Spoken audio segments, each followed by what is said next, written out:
Hello दोस्तों नमस्कार, मैं हूं मिथुन। आप सबका स्वागत करता हूं अवतार स्टडी अड्डा पर। दोस्तों ये रीजनिंग का पार्ट 30 है। दोस्तों आज हमने फिर टॉप 5 क्वेश्चंस लिए दोस्तों, जो सभी एग्जाम्स के लिए रिपीट होते रहते हैं। ठीक दोस्तों, तो दोस्तों अगर आपको ये वीडियो अच्छा लगे तो लाइक शेयर सब्सक्राइब करना बिल्कुल ना भूलिएगा।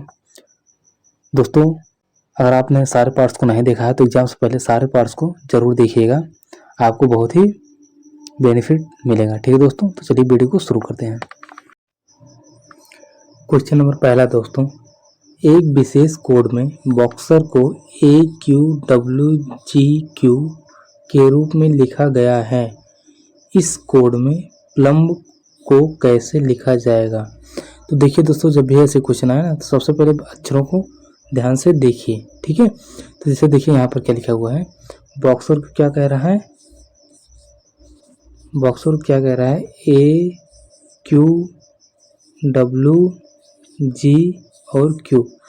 तो यहाँ पर देखिए दोस्तों, ये बॉक्सर को क्या लिखा है, AQWGQ लिखा हुआ है। ठीक है, तो यहाँ पर इसको गौर से देखिए दोस्तों, अगर आप इसको देखेंगे यहाँ पर B है तो यहाँ पर लिखा है A, मतलब कि एक -1 किया हुआ है। ठीक है, अगर यहाँ पर O है उसके बाद P और यहाँ पर Q लिखा हुआ है, मतलब कि यहाँ पर +2 हो रहा है। ठीक है, अगर यहाँ पर X है, यहाँ पर W लिखा हुआ है। ठीक है, तो यहाँ पर इसका मतलब क्या हो रहा है, देख रहे हैं, एक्स के पहले क्या आता है, डब्ल्यू आता है, मतलब कि एक माइनस हुआ है इसमें। ठीक है, अगर आप इसमें देखेंगे जी के ई के बाद एफ और उसके बाद जी, यानी कि यहाँ पर +2 हुआ है। ठीक है, तो इसी प्रकार इसमें भी एक माइनस हुआ है, क्यू के बाद आर आता, मतलब कि आर के पहले क्यू, तो इसमें -1।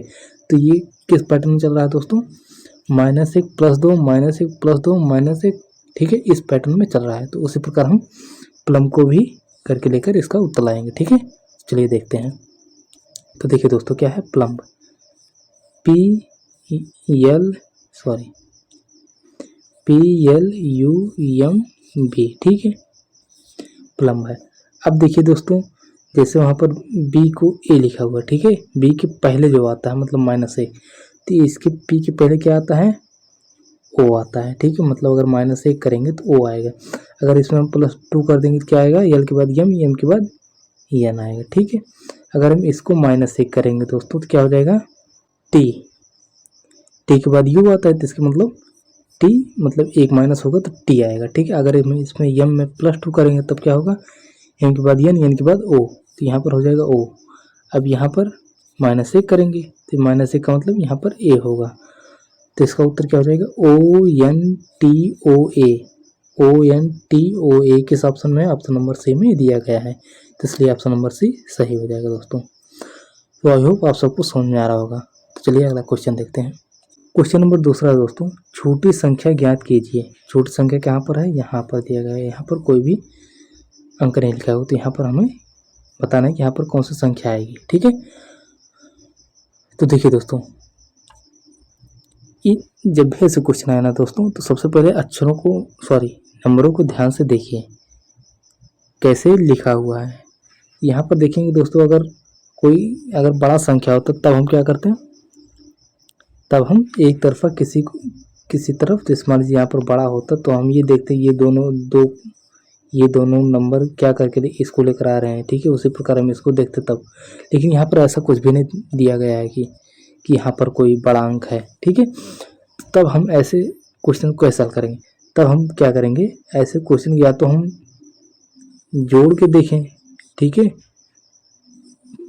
यहाँ पर ऐसे नंबर को क्या किया जाता है, जोड़ के देखा जाता है, क्या इस प्रकार जोड़ने पर क्या सारे अंक बराबर में आ रहे हैं, या फिर इस प्रकार देखेंगे। ठीक है, तो देखिए दोस्तों, अगर हम 10, 9 और 11 को जोड़ेंगे तो कितना हो, 10, 11 और 9 को जोड़ देंगे, अगर ये वाला जोड़ रहे हैं। ठीक है, तो कितना हो जाएगा, 9 1 10 का 0 हो जाएगा, हासिल 1 2 1 30 हो जाएगा। ठीक है, अगर हम इसको इतना जोड़ रहे हैं तो यहाँ पर क्या बन रहा है, 30 बना।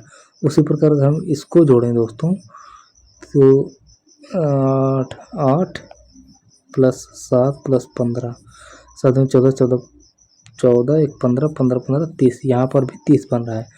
तो अब देखिए दोस्तों, अब इसका मतलब क्या हो रहा है कि यहाँ पर भी 30 फॉलो हो रहा है, यहाँ पर भी 30 बन रहा है, तो इसका मतलब इसको भी हम कुछ ना कुछ करके 30 लेकर आएंगे यहाँ पर। ठीक है, अगर हम 12 और 5 जोड़ेंगे दोस्तों तो यहाँ पर कितना हो जाएगा, 12 + 5 जोड़ेंगे तो कितना हो जाएगा, 17 हो जाएगा। ठीक है, और हम 17 में क्या जोड़ दें कि यहाँ पर 30 हो जाए। ठीक है, तो अगर हम 17 में 13 जोड़ देंगे, मतलब ये अगर ये 13 जोड़ देंगे तो यहाँ पर क्या हो जाएगा, 30 हो जाएगा। ठीक है, बात समझ में आ रही है। तो इसका मतलब क्या हो रहा है कि ऐसे क्वेश्चन क्या किया जाएगा, या तो इस साइड में हम देखेंगे जोड़ के क्या हो रहा है। अगर हम इसको जोड़ेंगे दोस्तों इस साइड में तो क्या होगा, 11, 7 और 12 कितना हो जाएगा, 7, 1, 8, 8, 2, 10 के 0 हो जाएगा, हासिल 1 और 1, 3, यहाँ पर 3 हो जाएगा, मतलब 30 हो रहा है। और ये 10, 15, 25, 25, 35, मतलब ये दोनों पैटर्न दोस्तों, चाहे अगर हम इस तरह से जोड़ रहे हैं तब भी 30 आ रहा है और इस तरह से जोड़ रहे हैं तब भी 30 आ रहा है। तो इसका मतलब अगर हम इसको जोड़ेंगे, चाहे इसको इसमें जोड़ दें, ठीक है, अगर हम इसमें 12 और 5 में अगर हम 13 जोड़ देंगे तो क्या हो जाएगा, 30 हो जाएगा। 12, 5, 17 और 17, 30, 13 और 30 हो जाएगा। ठीक है, अगर हम इस प्रकार अगर इस साइड से जोड़ेंगे तब भी हमें 30 लेकर आना है। ठीक है, तो अगर 8 दूना 16, 16 एक 17 और 17 में अगर 13 जोड़ देंगे तो क्या हो जाएगा, तब भी 30 आ जाएगा। तो मतलब चाहे हम इस साइड में जोड़ के देख लें, सभी के सभी दोनों पैटर्न में ये 30 आ रहे हैं। ठीक है, अगर हम चाहे इस साइड में चाहे इस साइड में जोड़ रहे हैं, ठीक है, तब भी 30 आ रहा है। तो इसका मतलब हम इसमें कितना जोड़ देंगे, 30 हो जाएगा तो 13 जोड़ देंगे। ठीक है, तो यहाँ पर हम 13 रख देंगे तो दोनों फॉर्मेट में क्या होगा, 30 बनेगा। ठीक है, तो आई होप समझ में आ रहा होगा। चलिए अगला क्वेश्चन देखते हैं। क्वेश्चन नंबर 3 दोस्तों, एक व्यक्ति उत्तर पश्चिम की ओर देख रहा है, वह दक्षिणावर्त 90 डिग्री घूमकर वामावर्त 180 डिग्री घूमता है। तत्पश्चात वह इस दिशा में 90 डिग्री और घूमता है। वह अभी किस दिशा की ओर देख रहा है। ठीक है, तो ऐसे क्वेश्चन जब आए ना दोस्तों, सबसे पहले आपको डायरेक्शन पता होना चाहिए। देखिए दोस्तों, जैसे ये क्या होता है, इस साइड में क्या होता है, पूरब होता है, इस साइड में क्या होता है, पश्चिम होता है। ठीक है, और ये क्या होता है, ऊपर की साइड उत्तर होता है, नीचे की साइड दक्षिण होता है। ठीक है, अब ये जो बीच का है ना दोस्तों, इसमें भी दिशा होते हैं। ठीक है, इन दोनों के बीच क्या है, इन दोनों के बीच क्या हो जाएगा, उत्तर और पूरब हो जाएगा। ठीक है, और इन दोनों के बीच का क्या हो जाएगा, उत्तर पश्चिम हो जाएगा। ठीक है, और इन दोनों के बीच क्या हो जाएगा, दक्षिण पश्चिम। ठीक है, यहाँ पर पश्चिम रहेगा। ठीक है, यहाँ पर क्या हो जाएगा, दक्षिण पश्चिम हो जाएगा, और यहाँ क्या हो जाएगा, दक्षिण पूर्व हो जाएगा। ठीक है, दक्षिण पूर्व। तो जैसे जैसे कहा हम उस प्रकार यहाँ पर घूमेंगे। ठीक है, ये क्या है, उत्तर पश्चिम है। ठीक है, अब देखिए दोस्तों क्या कहा है, ध्यान से देखिए।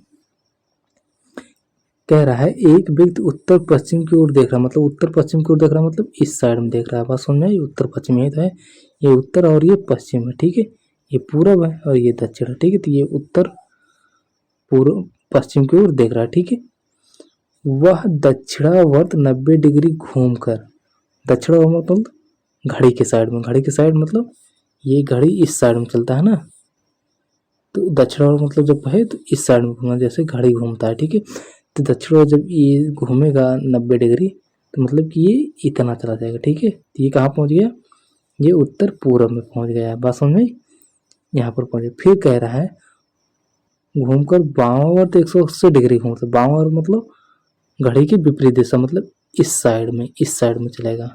बात समझा रहे, जैसे घड़ी इस साइड में घूमता तो उसके विपरीत ऐसे घूमेगा। ठीक है, जब 180 डिग्री दोस्तों ये घूमेगा तो 180 डिग्री क्या होता है, ये यहाँ पर, मतलब ये सीधे सीधे अपने विपरीत में आ जाएगा। ठीक है, ये यहाँ पर आ गया। ठीक है, 180 डिग्री घूमा तो कहाँ आ गया, दक्षिण पश्चिम में आ गया। बात समझ में आई, दक्षिण पश्चिम में। फिर क्या है, तत्पश्चात वह इस दिशा में 90 डिग्री और घूमता है। अब जैसे ये दोस्तों वामावर्त घूम रहा है ना, तो इसी दिशा में कह रहा है ये 90 डिग्री और घूमता है, तो मतलब 90 डिग्री और घूमे मतलब ये इस साइड में 90 डिग्री इधर का आ जाएगा। ठीक है, देख रहे हैं 90 डिग्री का कोण बन रहा है, ठीक है, तो ये इधर आ जाएगा। ठीक है, तो अब ये कह रहा है दोस्तों वह अभी किस दिशा की ओर देख रहा है, तो अभी किस दिशा की ओर देख रहा है दोस्तों, तो आप बताएंगे दक्षिण पूर्व। तो दक्षिण पूर्व किस ऑप्शन में है? ऑप्शन नंबर डी में दिया गया है, तो ऑप्शन नंबर डी सही हो जाएगा। तो आई होप आप सबको समझ में आ रहा होगा। चलिए अगला क्वेश्चन देखते हैं। क्वेश्चन नंबर 4 दोस्तों, प्रश्न में उस विकल्प को चुनिए जो अन्य 3 विकल्प से भिन्न है। ठीक है, यहाँ पर 4 विकल्प दिए गए हैं दोस्तों, इसमें से आपको बताना है एक किसी न किसी प्रकार से अन्य 3 से भिन्न है। तो इसमें क्या है? टमाटर है, हल्दी है, आलू है, गाजर है। ठीक है, तो अगर आप इसमें ध्यान से देखेंगे दोस्तों, तो यहाँ पर क्या है, किस प्रकार से हमें इसमें भिन्न कोई नज़र आ रहा है। तो अगर आप ध्यान से देखेंगे दोस्तों, ये हल्दी, आलू और गाजर ये सारे के सारे क्या होते हैं? ज़मीन के अंदर होते हैं। ठीक है, ज़मीन के अंदर इसकी पैदावार होती है। ठीक है, लेकिन जो टमाटर होता है, टमाटर वो ज़मीन के ऊपर उगता है। ठीक है, मतलब ज़मीन के अंदर ऊपर फल आता है इसका। ठीक है, लेकिन ये सारे सारे ज़मीन के अंदर होते हैं। ठीक है, तो इस प्रकार ये टमाटर जो हो जाए अन्य सबसे अलग हो जाएगा। ठीक है, तो इसलिए ऑप्शन नंबर ए सही हो जाएगा। बात समझ में आई? चलिए अगला देखते हैं। क्वेश्चन नंबर 5 है दोस्तों, आकृति एक्स में दिए गए टुकड़ों से 1, 2, 3 और 4 में से कौन सी आकृति बन सकती है। यहाँ पर 1, 2, 3, 4 दिया गया। ठीक है, और ये एक चित्र है। ठीक है, अब इस चित्र को मिला के इन सारे चित्रों में से कोई ना कोई एक चित्र बनेगा। ठीक है, तो हमें उसी को बनाना है। ठीक है, तो इसमें बताना है कौन सी आकृति बन सकती है इस आकृति से, एक्स वाले। ठीक है, तो यहाँ पर देखिए दोस्तों, ऐसे है एक त्रिभुज ऐसे है। ठीक है, ऐसे है, फिर एक त्रिभुज कैसे है? एक त्रिभुज ऐसे है। ठीक है, एक छोटा एक बड़ा और एक ऐसे है। ठीक है, तो ऑप्शन नंबर पहला उठाए दोस्तों, तो देखिए अगर हम इसको ऐसे मान लीजिए, ये वाला इतना क्या होगा? ये वाला हो गया। ठीक है, और इसके बाद अगर हम ये वाला देखें, इसके बीच से ऐसे वाला, तो ये छोटा वाला जो त्रिभुज है ये वाला, अगर हम इसको रख देंगे इसमें, ठीक है, ऐसे घुमा के थोड़ा 90 डिग्री ऐसे घुमा के अगर रख देंगे ऐसे, तो इसमें ये जो है बन जाएगा। ठीक है, और इसके बाद ये जो है ये वाला तो है, ये है ऐसे सेम टू सेम, अगर सेम टू सेम इसको ऐसे रख देंगे तो ये वाला त्रिभुज बन, मतलब ये आकृति बन जाएगी। बात समझ में आई?